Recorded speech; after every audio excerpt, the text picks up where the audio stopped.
Olá pessoal, tudo bem? Estamos aqui mais uma vez no canal no YouTube e vamos comentar sobre este final do Big Brother Brasil, encerrando mais uma edição, a edição de número 20 do reality show, e vamos conversar um pouquinho sobre algumas questões que nós tivemos dentro da casa que eu acho importante a gente trazer para este resumão do reality.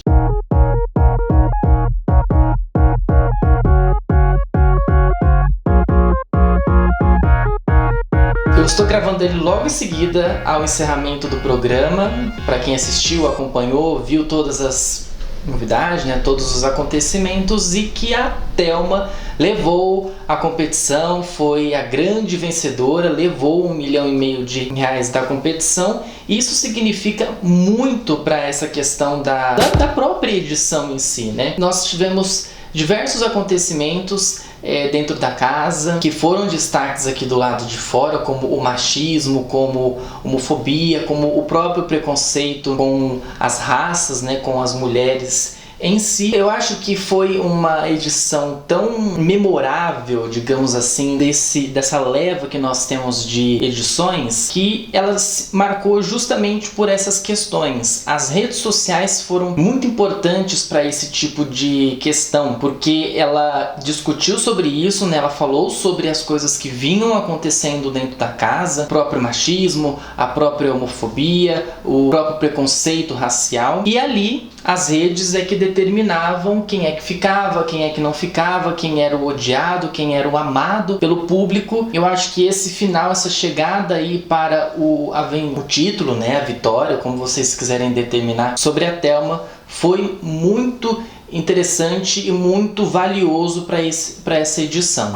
Falando nessa questão das redes sociais e tudo, a gente tem sobre exatamente essa questão dos personagens, dos participantes, que eles foram amados e daqueles que foram odiados. Então lá no começo nós tivemos essa questão dos meninos, deles quererem dar uma boicotada em cima das meninas para que elas fossem as odiadas do público, e isso não acabou pegando tão bem, Os meninos acabaram sendo odiados justamente pelo público aqui fora, que acompanhou, que decidiu muito sobre essas questões e que foram importantes para fazer as eliminações, Eles eram indicados, Patrick, Guilherme, Lucas, alguns exemplos assim, eles eram indicados ao paredão, iam ao paredão e saíam com bastante rejeição. Se eu não me engano, depois eu até posso corrigir essa informação, a maior rejeição dentro do Big Brother desse ano foi o do Vitor Hugo. Ele também foi num paredão difícil e ele tinha passado por uma dificuldade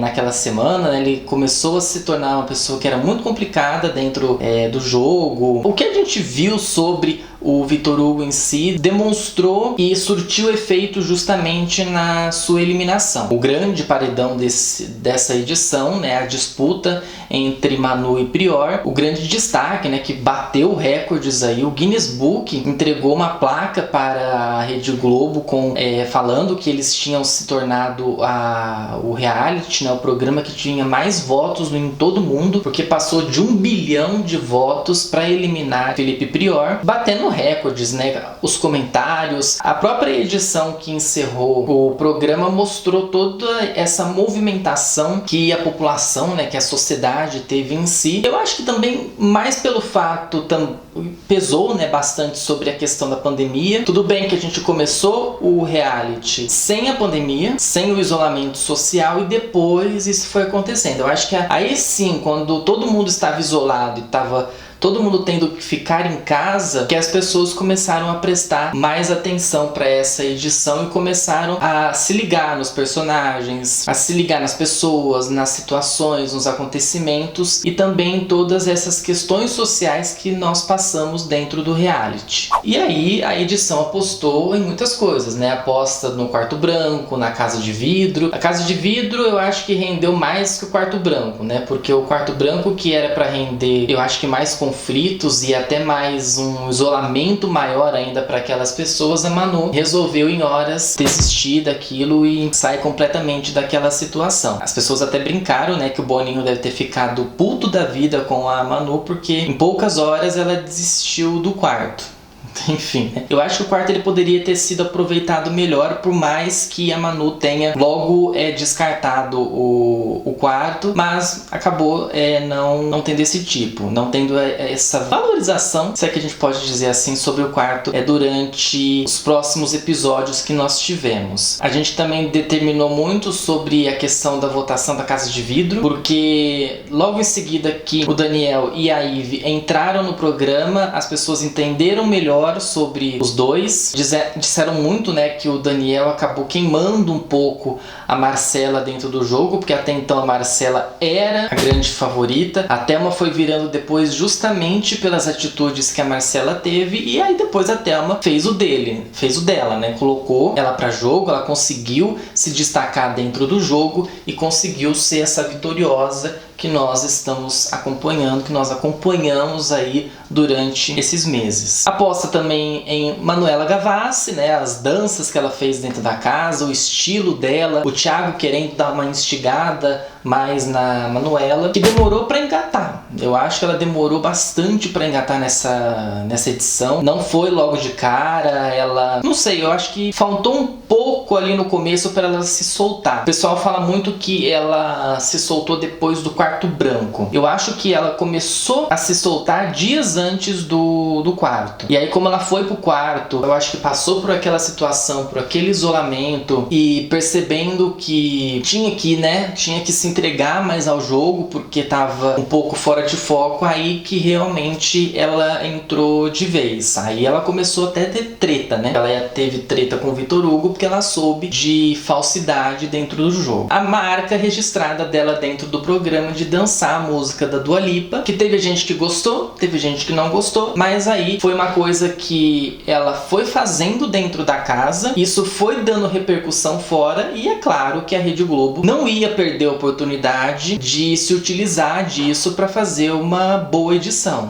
A menina tá lá dançando a música internacional e tá as pessoas que estão aqui fora dançando. E uma coisa também que fez a Globo investir muito nessa questão de paredão, da própria dança da Manu, foi a repercussão que acontecia, né? A movimentação que se tinha para os paredões. Eu particularmente acompanhei no Twitter que tinha muito mutirão para votos. Vamos votar para sair tal pessoa, tem que sair esse, tem que sair esse. O tanto de votos que foram acontecendo, né? Tanto que em um paredão ali em específico da Manuela e do Prior, né, que ficou mais entre os dois, o recorde de ter sido 1 bilhão de votos em apenas uma votação de paredão. Cada um se destacou ali pela sua personalidade, pelo seu jeito. Alguns positivamente, outros negativamente. Eu destaco 2 personagens ali, né, 2 participantes. O primeiro foi a Marcela, que ela iniciou o reality como a favorita, porque ela batia de frente, ela era a boa menina, a menina que batia de frente com os rapazes e tinha opinião própria, e ela perdeu completamente essa torcida quando ela se entregou pro Daniel no programa. O Daniel sabia alguns dos detalhes dela, e aí ela mostrou realmente quem era a Marcela, o problema de tudo isso, né? As pessoas discutiram muito sobre a relação Marcela e Thelma, que ali era uma relação unilateral, que só existia mais amor da Thelma do que da Marcela,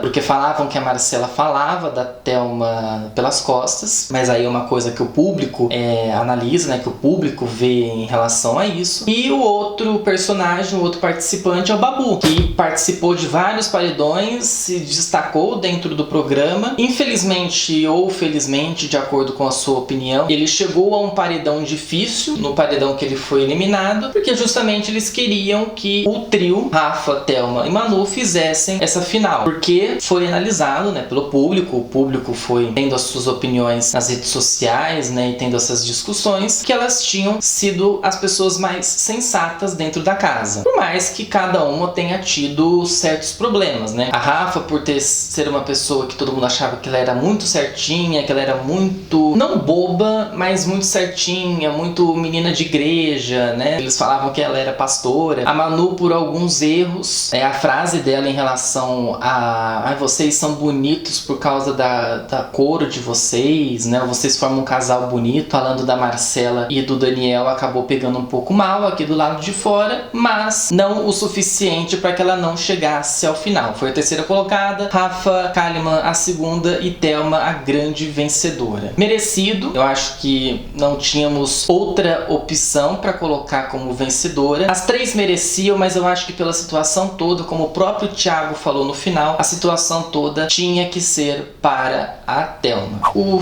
último destaque para esse Big Brother é o próprio Thiago Leifert. Acho que ele foi um grande personagem do lado de fora. Esse sim, um grande personagem. Ele conseguindo coordenar as coisas, né? Ele acabou entrando na brincadeira da dancinha da música da Manu, mas ele foi muito importante também por falar muitas coisas importantes, principalmente quando era o paredão. Provavelmente essa moto que passou agora pegou aqui no áudio, mas é isso aí. Por ele ser muito sincero com todo mundo na hora que era de eliminação. Acho que as frases dele, o texto, né, que é lido, que isso já vem lá de trás com o Bial, foi muito importante também para que ele se tornasse um apresentador muito querido por todos. Acho que foi. Acho que as pessoas não tinham muito o que reclamar do Thiago. Eu particularmente, do que eu assisti, do que eu consegui acompanhar do Thiago no Big Brother em si, acho que foi tranquilo em relação a isso. Depois vocês podem até comentar aqui. E o que vocês acharam deste final de Big Brother? O que vocês acharam dessa edição do Big Brother? Deixa o comentário aqui embaixo, siga nossas redes sociais, compartilhe o vídeo, deixa o joinha que ajuda bastante, se inscreva no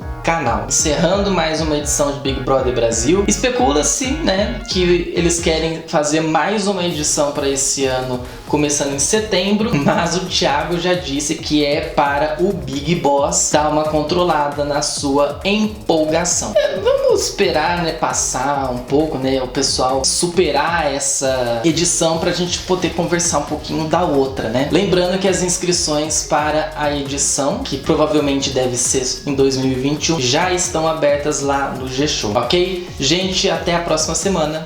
Tchau pra vocês.